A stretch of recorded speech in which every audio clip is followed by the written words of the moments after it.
Hello YouTube, this is Satsu5 and I got a question on my Instagram that I thought I'd address on my YouTube channel. And I thought, well, if one person's thinking it, then probably more people are thinking it. And that is that you appear to have a cold steel bias. Why is that? Not quoted or anything, but that's the basic gist of the question. And I'll admit, there appears to be a cold steel bias on my channel, and there might be one, but I'm not a cold steel fanboy. So, the simple question is, or the simple answer is, different knives for different jobs. To elaborate on that, I, living in Texas, I can legally carry anything from a pen blade to a great sword. Legally, I can legally carry it, and there's not a whole lot that anybody can do about it. Some few restrictions apply, but not a lot. I can carry a ballistic knife, I can carry a great sword, but not throwing knives or shurikens. So, that being the case, I feel that I want to carry the biggest thing I can comfortably carry. I carried Bowie knives in the past, and it is possible, but it's not the most comfortable and easy thing to conceal.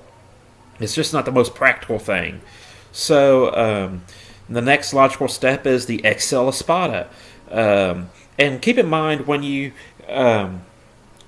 carry a folding knife, whether it's a 5.5-inch photo or a 7-inch photo or 7.5-inch photo, like for example the 5.5-inch folding knives from Cold Steel, when you kind of choke back on them a little bit, you get as much reach as a fighting knife. Now, for sake of argument, when I say fighting knife, I'm referring to like Bob Loveless Big Bear or the Randall Made knives.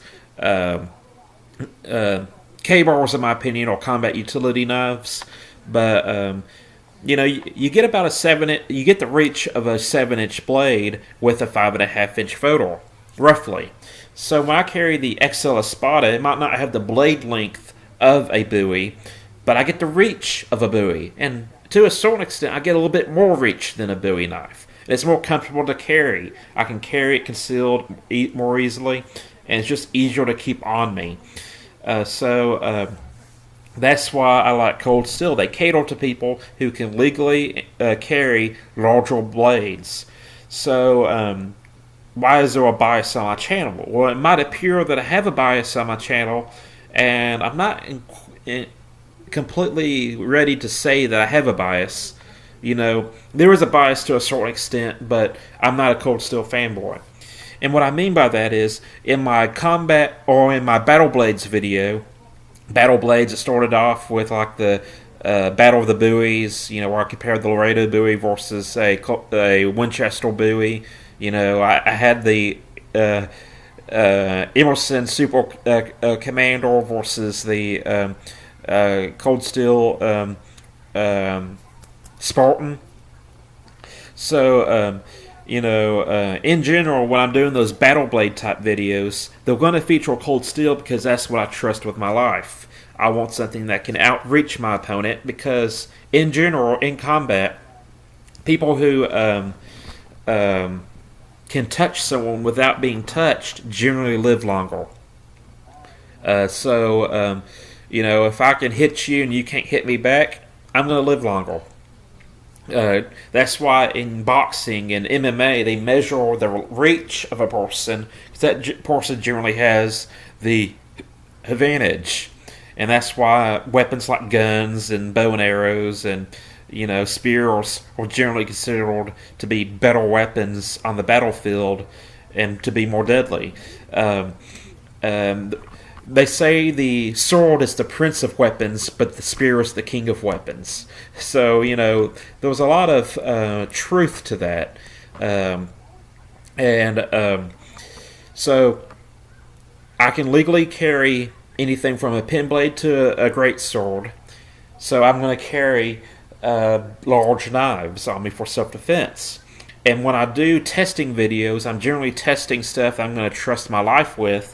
Therefore, Cold Steel makes an appearance. It doesn't mean in those videos that non-Cold Steel knives don't make an appearance. I had the Super Commander, the Combat Karambit, the the Otanashi no Ken, But in general, cold steel is going to make an appearance.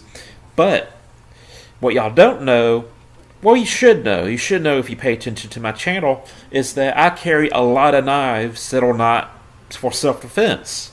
I.e., here's my wallet. It's a hitch and timber. I got a Victorinox Cadet.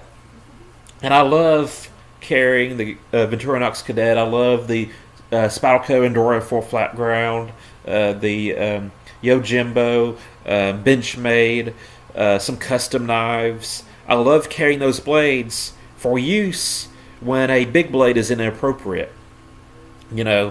I like carrying the Swiss Army knife sharpening my pencils. I like carrying, smaller knives to cut up my food if I'm in a picnic situation, cutting up apples, opening up packages. That's why I like these types of blades. And in general, I don't like carrying cold steel knives for EDC tasks. More on that later. But, I carry a lot of knives that are not cold steel. It just so happens the knives I trust my life with are cold steel in general. And so I'm trying to keep this video short.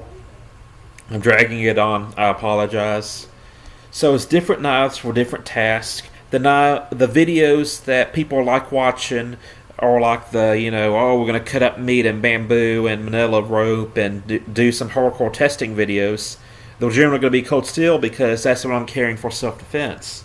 And no one wants to see me, get a Victorinox to cut pork man, to, test in self-defense and, to see if he'll cut through bone and stuff.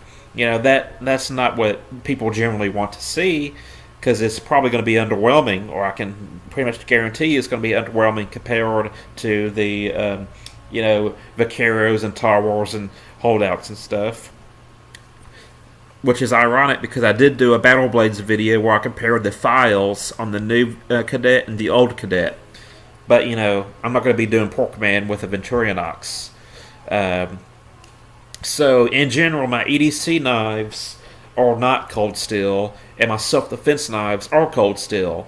And when I do the fancy videos that are edited and, have like some hardcore cutting action into them, usually cold steel is going to make an appearance, and something comparable will make an appearance. But in general, EDC knives are not cold. I don't carry cold steel knives as EDC knives.